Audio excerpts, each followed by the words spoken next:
Bismillahirrahmanirrahim. Assalamualaikum warahmatullahi wabarakatuh. Pemirsa Oase Net TV Sulsel dimanapun berada, alhamdulillah kita bersyukur kepada Allah Subhanahu wa Ta'ala atas segala nikmat yang telah Allah berikan kepada kita semua, sehingga di pagi hari ini kita bisa menyaksikan program Oase di pagi hari ini. Salat dan salam juga semoga senantiasa tercurah kepada baginda Rasulullah Muhammad sallallahu alaihi wasallam. Pemirsa Oase dimanapun berada yang dimuliakan oleh Allah Subhanahu wa Ta'ala, pada kesempatan kali ini saya akan menyampaikan satu topik tentang bersegera menjemput cintanya. Sebagai manusia, kalau kita mencintai seseorang, tentu kita akan taat kepada orang yang kita cinta itu. Kita akan bersegera mengerjakan apa yang diperintahkan oleh orang yang kita cintai. Maka begitu pula kalau kita mengaku mencintai Allah Subhanahu wa Ta'ala, cinta kepada Allah Subhanahu wa Ta'ala, maka sudah seharusnya kita senantiasa bersegera melaksanakan segala perintah Allah Subhanahu wa Ta'ala. Apa itu cintanya Allah Subhanahu wa Ta'ala? Cintanya Allah adalah ampunan dan surganya. Allah Subhanahu wa Ta'ala sebutkan dalam Al-Quran surah Ali Imran, surah ketiga ayat 133. A'udzubillahi minasyaitonirrajim. Wasari'u ila maghfiratin min rabbikum wa jannatin arduhas samawati wal ardu uiddat lil muttaqin. Yang artinya, bersegeralah kalian kepada ampunan Allah dan kepada surganya yang luasnya seluas langit dan bumi yang Allah sediakan bagi orang yang bertakwa. Banyak contoh kisah keteladanan daripada sahabat, hasil didikan daripada Rasulullah SAW. Bagaimana para sahabat itu bersegera melaksanakan perintah Allah Subhanahu wa Ta'ala, bersegera menjemput cintanya, menjemput ampunan Allah dan surga yang Allah sediakan kepada orang-orang yang bersegera melaksanakan perintah Allah tadi, yang Allah sediakan surga itu luasnya seluas langit dan bumi. Misalnya dikisahkan dari Jabir radhiyallahu anhu, hadis riwayat Al-Bukhari. Suatu hari ketika terjadi perang Uhud, datang seorang laki-laki, ja'a rajulun fi yaumi Uhudin. Ada seorang laki-laki datang menemui Rasulullah saat perang Uhud dan berkata, "In kutiltu fa aina ana?" Jika aku ini maju berjihad ya Rasulullah, tempatku di mana? Kata Rasulullah, "Fil jannah," tempatmu di surga. Maka apa yang dilakukan oleh laki-laki itu? Fa'al qatamaratin fi yadihi tsumma qatala hatta kutila. Maka laki-laki itu enggak menunggu waktu lama, dia nggak makan kurmanya langsung maju berjihad. Dia nggak berkata, "Ya Rasulullah, tunggu dulu, saya makan dulu kurma saya baru saya maju berjihad." Tapi enggak, sahabat tadi itu kemudian langsung lemparkan buah kurma yang ada di tangannya, kemudian dia langsung maju untuk berjihad. Dan seketika itu dia pun syahid dan dia mendapatkan surga yang Allah sediakan seluas langit dan bumi. Itu kisah pertama tentang bagaimana para sahabat itu bersegera melaksanakan perintah Allah Subhanahu wa Ta'ala, bersegera menjemput cintanya. Kisah yang lain disebutkan daripada Anas bin Malik, hadis riwayat Al-Bukhari juga. Suatu waktu ketika itu belum diturunkan perintah yang mengharamkan secara mutlak tentang keharaman khamar.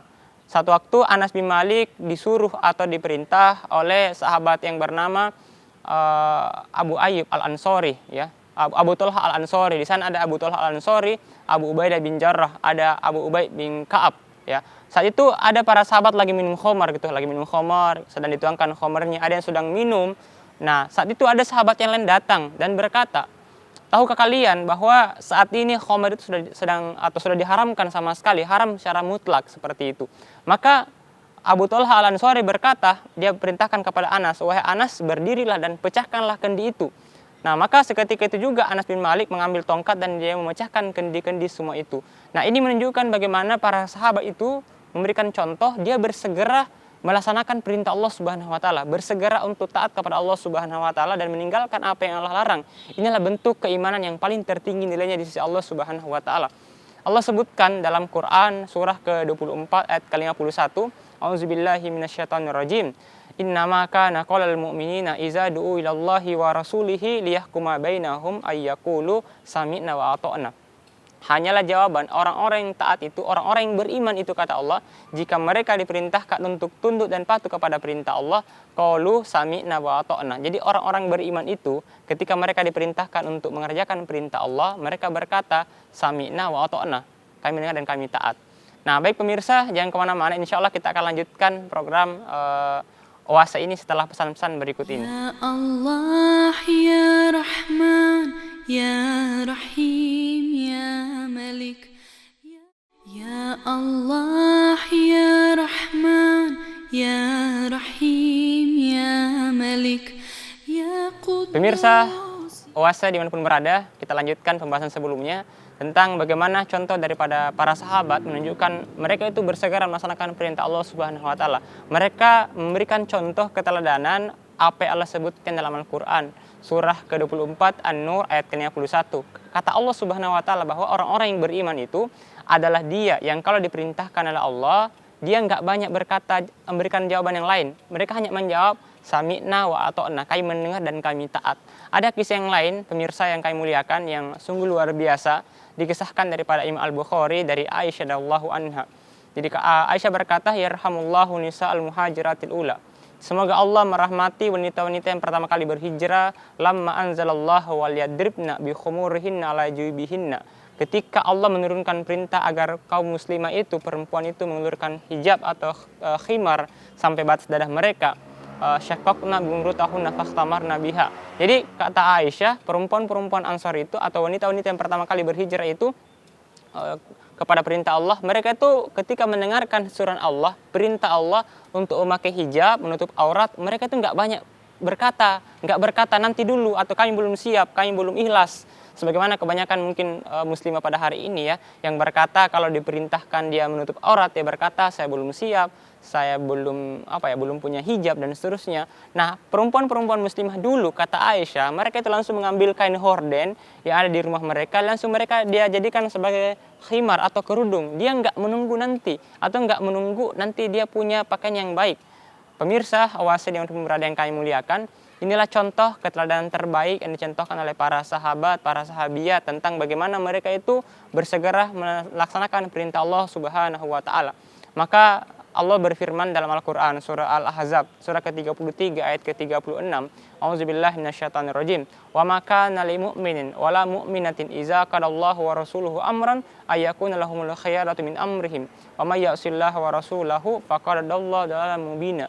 Artinya, dan tidaklah pantas bagi laki-laki mukmin dan perempuan mukminah ketika Allah sudah menetapkan suatu ketetapan hukum atau aturan, maka nggak boleh ada pilihan yang lain bagi mereka, kecuali mereka itu menerima dengan sepenuh hati dan tidak ada rasa keberatan sedikit pun dalam hati mereka.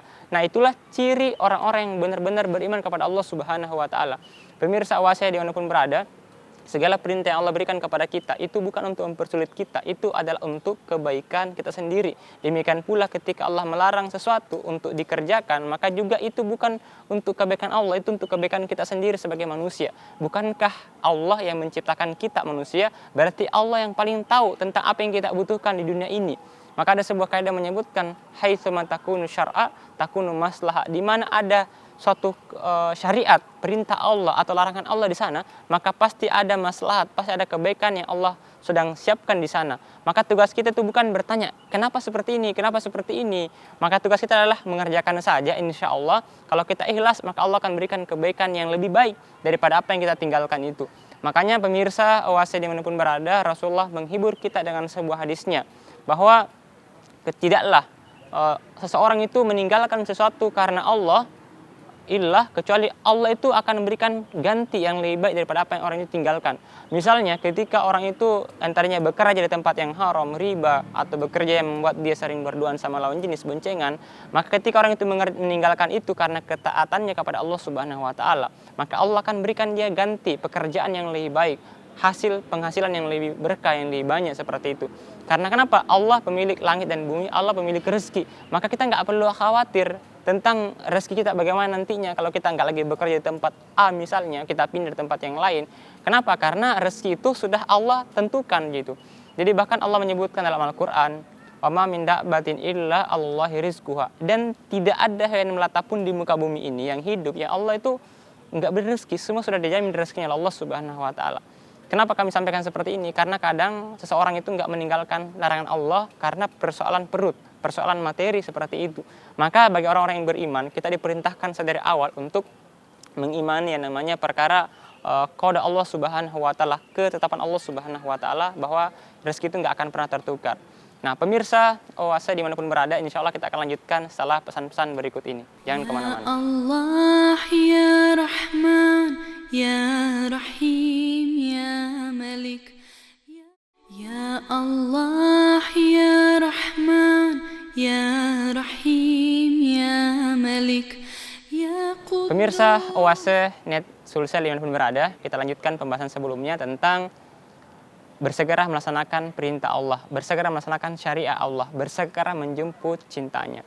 Kalaulah kepada manusia kita begitu taat kepada manusia, begitu bersegera gitu kan menunjukkan kepujian kita kepadanya kalau orang itu baik sama kita. Terlebih lagi Allah Subhanahu wa taala. Bukankah Allah Subhanahu wa taala yang telah menghidupkan kita, memberikan kita nikmat yang begitu banyak yang kita nggak bisa hitungnya. Allah berikan kita penglihatan, nikmat bisa berbicara, nikmat bisa mendengarkan, bisa berjalan, nikmat bisa bernafas. Yang kata Allah Subhanahu wa taala, wa in ta'udu nikmatallahi la tuhsuha. Jika kamu ingin menghitung nikmat Allah itu kamu nggak akan pernah bisa mampu untuk menghitungnya. Allah nggak minta kita untuk menghitung nikmatnya. Allah nggak minta kita untuk mengeluarkan materi atau membayarnya, enggak. Allah minta kita untuk mengerjakan segala apa yang Allah perintahkan, itu saja. Dan itu untuk kebaikan kita. Sekali lagi, terakhir ada kisah yang menarik juga. Satu waktu ini tentang bersegera menjemput cintanya Allah Subhanahu wa taala. Jadi cintanya Allah tadi itu adalah ampunan Allah dan surganya. Nah, sahabat ini baru saja menikah, pengantin baru. Tahu kan ya kalau pengantin baru di malam pengantin baru itu ngapain gitu kan. Nah, hari itu di subuh hari atau di pagi hari itu ada perintah untuk pergi berjihad gitu kan. Nah, sahabat ini itu langsung meninggalkan istrinya di malam hari dan dia pergi berjihad, dan seketika itu ringkas cerita dia meninggal di medan jihad, dia syahid dan seluruh tubuhnya itu dipenuhi air gitu, basah gitu kan. Terus Rasul menyampaikan orang ini telah dimandikan malaikat. Coba cari tahu kepada keluarganya kenapa bisa seperti itu. Ternyata setelah sahabat pergi ke rumahnya sahabat ini yang bernama Hanzalah itu, dia ternyata pergi dalam keadaan junub, nggak sempat mandi wajib. Kata Rasulullah, itulah yang menyebabkan dia dimandikan oleh malaikat. Pemirsa Oase dimanapun berada yang kami muliakan, nah sebagai kesimpulan tentang bersegera menjemput cintanya Allah Subhanahu wa taala, maka kita sekali lagi di dunia ini tuh nggak lama, sementara. Maka kalau kita saja suka memberikan kebahagiaan kepada manusia, kita ingin membuat manusia senang dengan kita, maka terlebih lagi Allah Subhanahu wa taala tentu lebih harus kita buat Allah senang, lebih harus Allah kita buat bahagia kepada diri kita. Nah, kalau seorang muslim itu sedari awal insya Allah dia meletakkan kebahagiaan pada ridha Allah Subhanahu wa taala, maka dia nggak akan berat hati untuk mengerjakan apa yang Allah perintahkan atau meninggalkan apa yang Allah larang. Tugas kita bukan membuat manusia itu bagaimana manusia suka sama kita sebenarnya, tapi bagaimana Allah ridho sama kita. Maka kita abaikan saja segala penilaian manusia, kita fokus kepada penilaian Allah Subhanahu wa taala. Ketika kita bersegera menjemput cintanya, bersegera melaksanakan perintahnya, maka Allah sediakan kepada kita surga yang luasnya seluas langit dan bumi. Nah, mungkin seperti itu pemirsa yang kami muliakan, yang tetap bersama Oase di berikutnya. Saksikan terus program Oase. Sekian mungkin dari kami. Walafu minkum wa akhiru da'wan alhamdulillahirabbil alamin. Assalamualaikum warahmatullahi wabarakatuh.